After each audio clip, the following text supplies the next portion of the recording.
고3 3월 학평 국어 독서 지문 분석하도록 하겠습니다. 네, 이번 지문은 법률 행위의 해석 방법에 대한 지문인데요. 1문단에서는 법률 행위의 해석의 필요성 및 의의에 대해서 밝히고 있습니다. 한번 같이 보도록 하겠습니다. 여기 설명문 같은 경우에는 어떠한 설명 방법을 제시하고 있는지를 잘 봐주시면 되겠습니다. 먼저 법률 행위란 무엇인지 설명 방법인 정의를 통해서 설명을 해주고 있는데요. 법률 행위는 뭐라고 했죠? 맞아요. 의사표시를 필수적 요소로 해서 법률 효과를 발생시키는 행위라고 합니다. 이러한 표시 행위는 말이나 글뿐만 아니라 머리를 끄덕이거나 손을 드는 것, 즉 무엇이라고 할 수 있죠? 네, 비언어적인 표현을 통해서도 할 수 있다고 합니다. 그런데 이러한 법률 행위가 표의자, 즉 이런 표시를 하는 사람의 의사가 불분명한 경우나 또는 상대방이 표시 수령자가 표의자의 의사표시를 진의와 다르게 받아들이게 되는 경우에는 바로 법률 행위의 해석이 필요하다라고 나오네요. 즉, 이 부분은 이 글의 핵심 소재를 나타내고 있음을 알 수 있습니다. 그러면서 다시 한 번 더 법률 행위가 행위의 해석이 무엇인지 정의해주고 있는데요. 법률 행위의 해석은 법률 행위의 내용을 확정하는 것으로 법률 행위의 성립과 유효성 여부를 판단하는 데 있어서 아주 중요한 역할입니다. 라고 하면서 법률 행위의 해석이 무엇인지, 그리고 두 번째는 법률 행위의 해석이 얼마나 중요한 것인지를 설명해주고 있습니다. 네, 그렇다면 이 1문단을 통해서 지금 앞으로 전개될 문단의 내용 또한 이 법률 행위 해석에 대해서 나올 것임을 짐작할 수 있겠죠. 두 번째는 이러한 법률 행위의 해석 기준에 대해서 나오고 있습니다. 네, 법률 행위의 해석은 일정한 기준에 따라서 합리적으로 이루어져야 된다라고 나와 있는데요. 여기서는 총 크게 4가지로 나뉘어져 있습니다. 첫 번째는 무엇이죠? 네, 맞아요. 당사자가 법률 행위로 달성하려고 하는 목적 및 법률 행위 당시의 재반 사정을 우선적으로 고려한다라는 기준입니다. 그리고 두 번째는 무엇이죠? 법률 행위의 내용은 대체로 그 분야의 관습을 토대로 이루어지는 것이 일반적이라는 점입니다. 그리고 세 번째는 임의 규정을 법률 행위의 해석 기준으로 삼을 수 있고, 네 번째는 신의 성실의 원칙을 따를 수 있다고 나와 있습니다. 네, 이 4가지 부분 잘 기억해 두시고 내용 확인 문제로 출제될 수 있으니 잘 봐주시기 바랍니다. 이제 그 다음 문단부터는 바로 이 글의 중심적인 내용이 나오는데요. 바로 법률 행위의 해석 방법에 대해서 나올 겁니다. 그런데 이 법률 행위의 해석 방법에는 자연적, 규범적, 보충적 해석이 있다라고 나와 있는데요. 즉, 이것은 이 글의 내용 전개 방식을 파악할 수 있는 부분입니다. 해석 방법 3가지에 대해서 그 다음 문단에서 이어짐을 우리가 예측할 수 있습니다. 네, 우리 예측대로 바로 자연적 해석이란 무엇인지부터 나오고 있는데요. 이 또한 설명 방법인 정의가 사용되었습니다. 한번 보도록 할게요. 자연적 해석이란 표의자의 진위를 밝히는 해석으로 계약서상의 문구와 같은 표시 행위에 얽매이지 않고 재반 사정을 종합하여서 표의자의 진위를 밝히는 해석이다라고 나와 있습니다.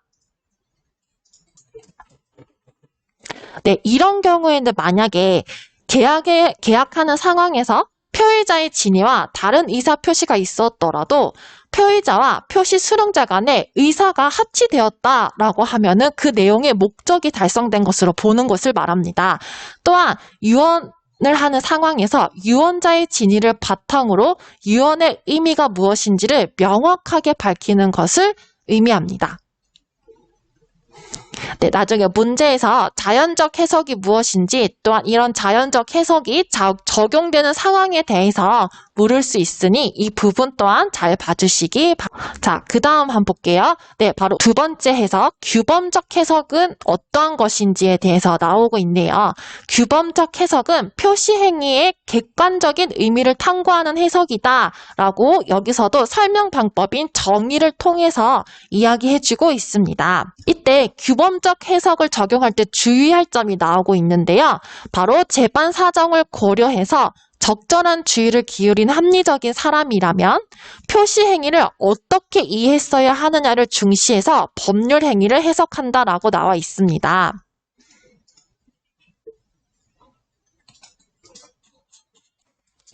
즉 여기서는 표시 수령자가 실제로 표시 행위를 어떻게 이해했느냐는 말을 가지고 해석하지 않는다는 것입니다. 이해가 되셨나요? 자, 그 다음에는 규범적 해석의 적용 상황이 나오고 있는데요.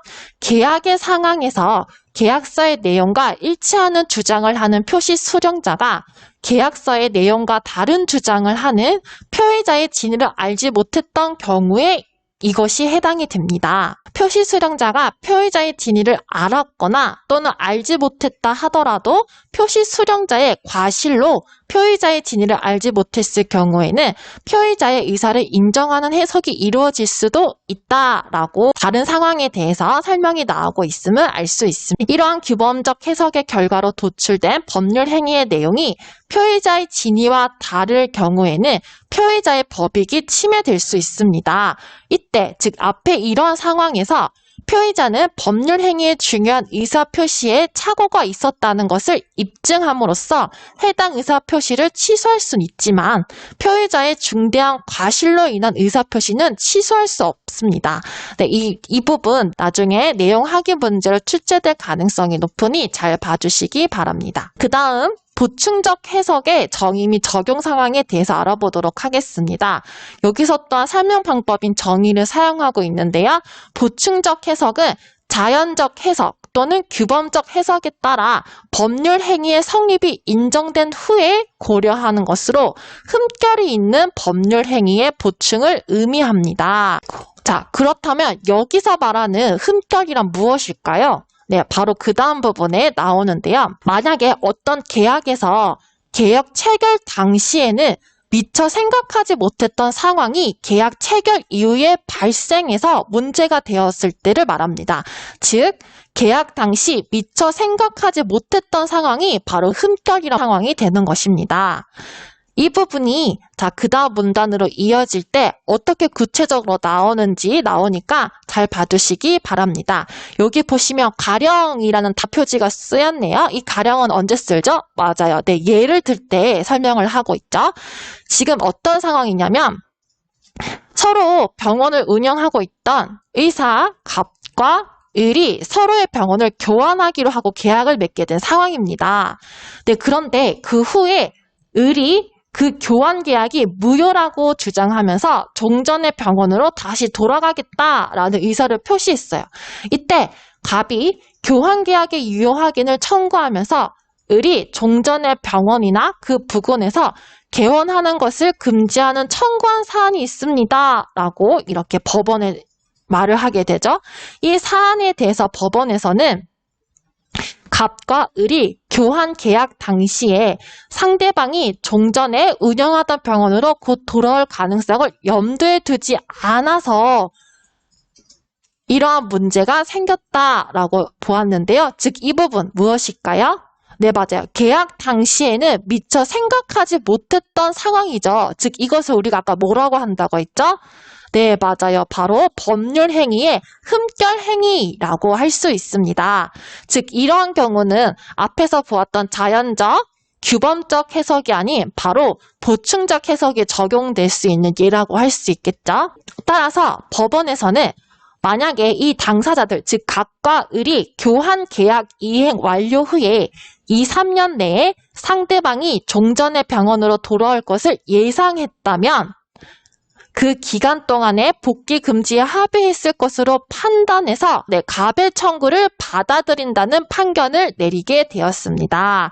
네, 이런 상황들을 보았을 때 바로 이 판결은 어떤 해석으로 바탕으로? 네, 맞아요. 보충적 해석을 토대로 이루어진 것임을 알 수 있습니다.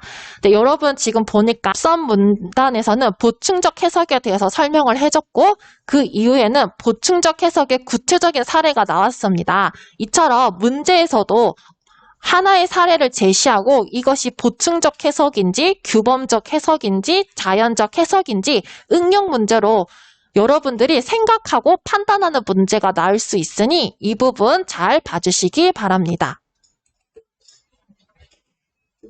네, 바로 이러한 사례를 찾는 문제로도 적용돼서 나올 수 있으니 문제도 함께 풀어보시기 바랍니다.